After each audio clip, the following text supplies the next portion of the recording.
Hi everyone! If you're here for the first time from my TikTok, you are in the right place, you found me. In this video, we're going to be talking about the ways that the world is just physically built to favor cis men. We're going to talk about everything from women's exclusion from medical studies, the way that safety gear, CPR dummies, and car crash test dummies are based on a male-bodied standard, and even how snowplowing can surprisingly be sexist. Okay, we have a lot to cover, so I've divvied up everything into sections that you can click through to navigate the video, and I'm planning to start expanding my TikToks into more in-depth, long-form videos here on YouTube more frequently, so if that's something you're interested in, do subscribe to learn with me. We're going to start by talking about bathrooms. Okay, we often take it as normal that women wait in long lines for the bathroom at work, school, in public spaces, while men walk right in and out with speed. Okay, it's typical for bathrooms to be built with a 50-50 division of floor space, but women and men don't have 50-50 provision needs, right? Women actually take up to 2.3 times as long as men in the bathroom for reasons including, but not limited to, women make up the majority of the elderly and disabled. Women are more likely to be accompanied by children or disabled people. 20 to 25% of women of child-rearing age are on their period at any given time. Pregnancy decreases bladder capacity, meaning you need to use the bathroom more often if you're pregnant. Women are 8 times more likely to have UTIs, urinary tract infections. Cis women cannot just take 15 seconds to use a urinal, etc. The list goes on. Also, a slight side note here, but urinals actually take up less space than stalls. So this means that even with 50-50 division of floor space, there's more toilets and urinals combined in a single men's bathroom than there are toilets in women's bathrooms. So it's literally automatically skewed towards men, even if floor space is even. More equitable gendered bathrooms would include significantly more space in women's bathrooms than men's, and of course we also need more genderless bathrooms in our communities. We're going to get into a more intense topic now. We're going to talk about safety gear, okay? This one gets pretty freaky pretty fast because we obviously like to believe that things like face masks and bulletproof vests and airbags in our car are built to protect us. But when this gear is designed without accounting for differences in body shape and size, it doesn't always do its job. Let's start small, okay? N95 masks often improperly fit the faces of women and Asian people. You can imagine this is a particular problem when, say, COVID hits and suddenly the world is completely reliant on N95s. Similarly, though, dust masks, hazard masks, and eye masks are often manufactured to fit a standard face shape in the US that is based on a male face. In 2017, a study of emergency services found that 95% of women said that ill-fitting PPE, which stands for personal protective equipment, hampered their work. We're talking about body armor, stab vests, high-vis vests, and jackets all getting in the way of the movement needed to perform critical jobs, or improperly protecting people. According to my TikTok comments, though, the most well-known lapse in safety equipment for women occurs during car crashes. Here's the data, okay? When a car crashes, women are 47% more likely to end up seriously injured than men, and 17% more likely to die than men. And this is because of equipment design. You may have heard of crash safety tests, when cars are purposefully crashed into each other with a mannequin sitting inside of them. The idea is you can test whether certain safety features end up protecting the mannequin during the fake crash, and therefore would protect a human passenger actually on the road. The problem, though, is that these mannequins generally have the height, weight, muscle proportions, and spinal column of a male, okay? So when we use these crash dummies, the safety features developed are actually just tailored to protect average-sized males. Women are typically shorter, so when we drive, we tend to sit closer to the steering wheel and more upright, right, to see over the dashboard. This is literally considered out-of-position driving, meaning there is an automatic higher injury risk just for being small. This is especially the case during rear-end collisions because women have less muscle on our necks and upper torso, so we're 3 times more vulnerable to whiplash, and car designs have actually made us more susceptible to that rather than reducing our chances of it, which is generally not considered good design. Here's actually a graphic of car crash statistics where you can see how much more injury-prone women are than men, broken down by different body parts. You'll be glad to hear that female crash test dummies were eventually invented, and then you'll be disappointed to hear it was actually just a scaled down male dummy they were using. So the body proportions and fat distribution were not actually based on a female model. So crash tests could not accurately predict still the safety of women riders. And one article from Europe reports that when this new female dummy was invented, it was only tested in the passenger seat. So clearly there was a really good faith effort to protect women here, and I'm super glad they did that. Anyways, we should really start requiring the use of female crash dummies, and they should add a pregnant dummy as well, okay? Car crashes are the #1 cause of fetal death related to maternal trauma, but when you look on the US National Highway Safety website, which lays out all of their different crash dummy options, they only include dummies holding an infant, none that are pregnant, and that should really be changed. Okay, we're gonna take a break from talking about danger for a bit. Don't worry, we will get back to it. But for now, let's talk about voice recognition software. And just a reminder that if you are liking the video so far, to please leave a thumbs up, since this is one of the first long videos on my channel. I could really use your support. Okay, back to voice recognition software. We're talking the technology behind things like Siri and the voice command functions in cars. Researchers have found that Google's speech recognition software was 70% more likely to accurately recognize male speech than female speech.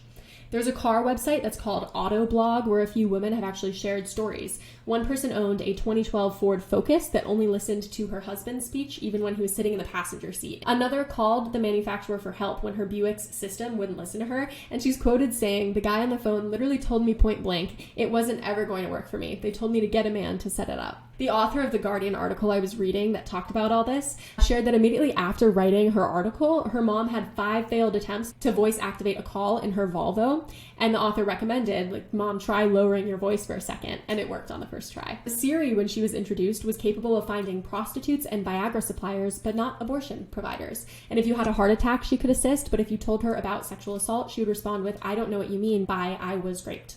That obviously has less to do with vocal recognition, but since we're talking about, Siri adjacent programs, I figured I'd throw that one in this section. Okay, back to talking about danger. This section is about CPR dummies. Okay, you've probably seen one of these before, either in person or online. All of the dummies tend to look something like this, okay? It's the upper torso of a white man.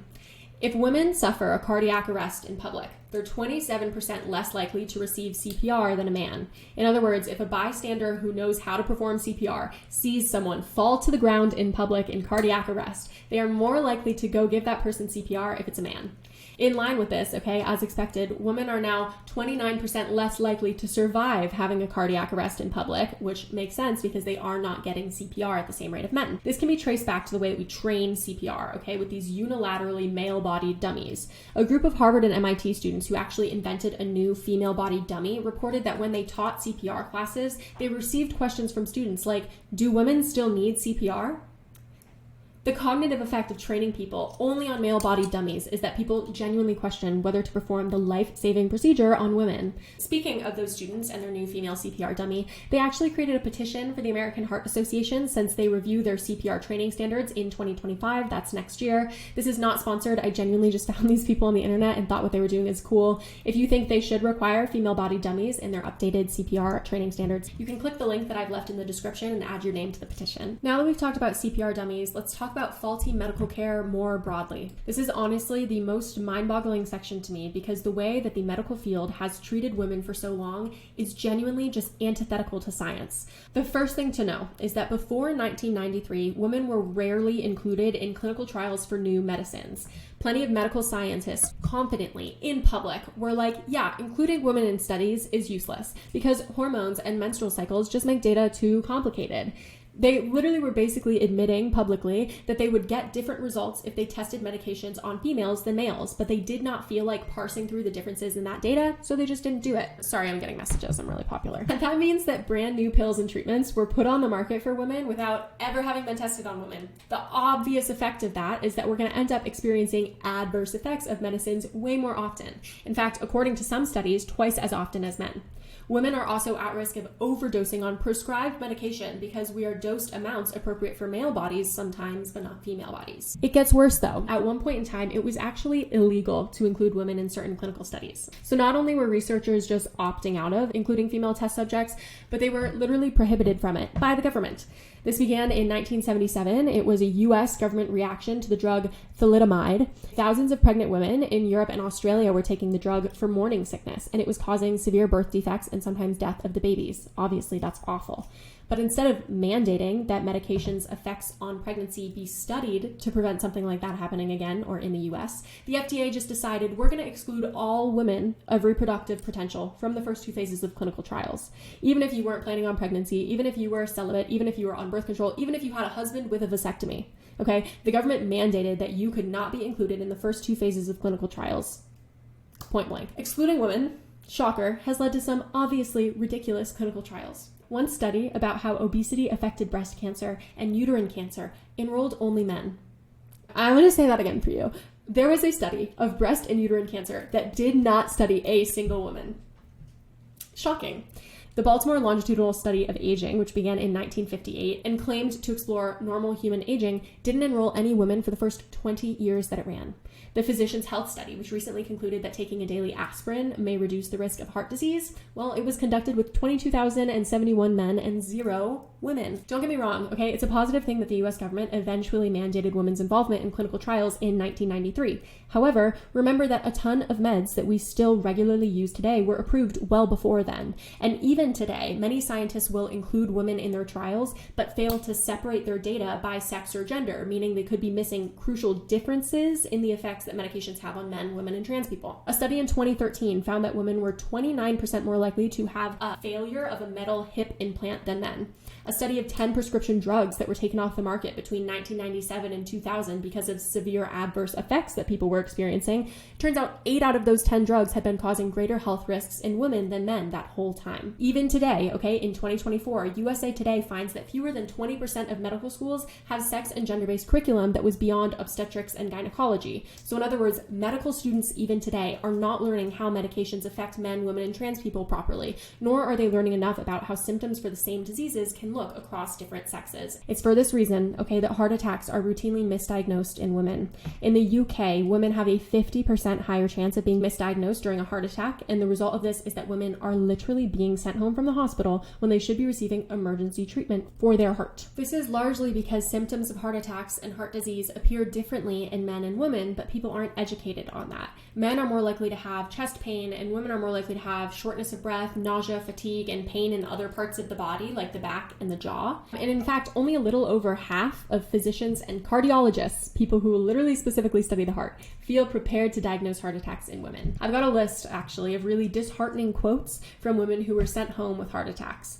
For the first one, we've got, "A doctor told me that my arm pain was tennis elbow and to wear a brace. In fact, I was having a heart attack."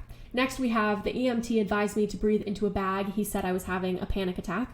And finally, we have, "Young lady, I've been doing this for 30 years. I am telling you, it's not your heart. I'm going to send you back to your doctor to have your nerves checked." Okay, spoiler alert, it was in fact her heart. I think that if a male doctor young ladied me and sent me home with a heart attack, I would actually just show up at his work every single day, probably for the rest of his life, to like scream at him and also advise every female patient I see interacting with him to like run in the opposite direction. Maybe that's just me. The medicine section is a tough one, so we're going to pivot for a little. We're going to lighten it up and talk about snowplowing. This is a funny section because it's probably the most unexpected for me and for you. The author of the book Invisible Woman, Exposing Data Bias in a World Designed for Men, where you can actually read about a lot of the stuff I've been talking about in this video, she's famous for saying that her study of gender inequality all started as a joke because of snowplowing. So allegedly what happened is that a government official in Sweden once muttered, "At least snow clearing is something those gender people can keep their noses out of."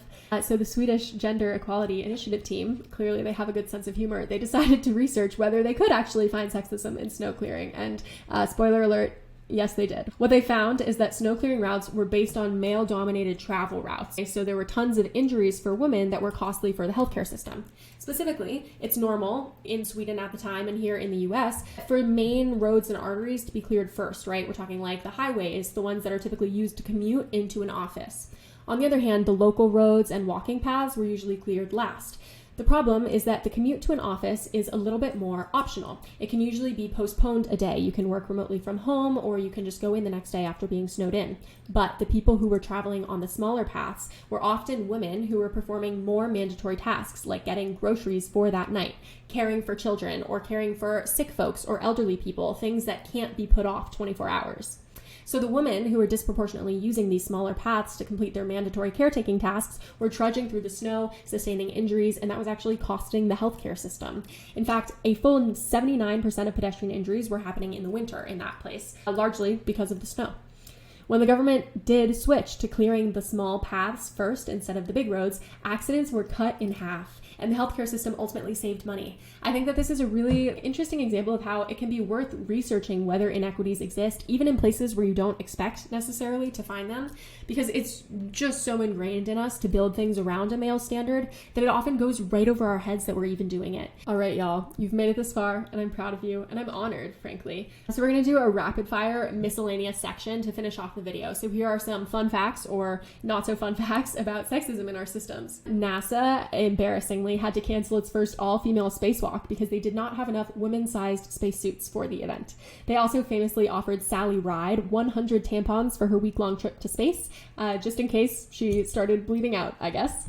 Next, we've got when Apple launched its health monitoring system, they alleged to have created a comprehensive one-stop shop for your health data. It could track your blood pressure, your steps, your blood alcohol, even molybdenum and copper intake. I don't know how to say that word. That's how random and specific it is. Notably, though, it could not track a menstrual cycle. Half of the human population does have one, so that is indeed a pretty big miss by Apple. Next, we've got one study of the 12 most common fitness monitors found that they underestimate steps during housework by up to 74%. Fitbit users have also complained that steps are improperly counted when they're pushing a stroller. Both of these activities are more common among females, and a lack of accounting for them in monitor programming demonstrates probably a lack of women on the teams producing these products. Next, we've got many gadgets are built for male hand sizes. Christopher Donison is a pianist who talks about this. He actually wrote about how he himself, with his smaller than average hands for a man, had struggled for years with traditional piano keyboards. Well, women tend to have smaller than average hands too when the standard is a male body. The average smartphone size is also now 5.5 inches, which generally fits pretty comfortably in male hands, but not women's. It's like approaching the actual size of our full hand. The repercussions of this extend beyond just discomfort. One female journalist has shared a story about being unable to capture an important historic event that was just like split second. She needed to record it immediately and she missed the opportunity because she was unable to record with a single hand while her other hand was occupied, like an average male journalist would have been able to. So that was our rapid fire. If you have stuck with me this long, I want to genuinely express my appreciation. This is the first YouTube video that I've made as an offshoot of a TikTok series. I want to do a lot more of these in the future, and I so appreciate you supporting the very first one. Of my 160,000 subscribers on YouTube, I do notice that a majority of you have your post notifications turned off, which makes sense because I usually only post YouTube shorts, but this is your cue to turn on that button so that you're in the loop when new videos are released. Again, thank you so much for your support. Please do feel free to comment your thoughts on this video, to subscribe, to like. The algorithm pushes out my shorts and I need to convince it that people would like to watch these long videos too. So if there's a topic that you would like me to cover, feel free to comment it below, and I will see you next time here, and I'll see you soon on TikTok. Okay, bye y'all.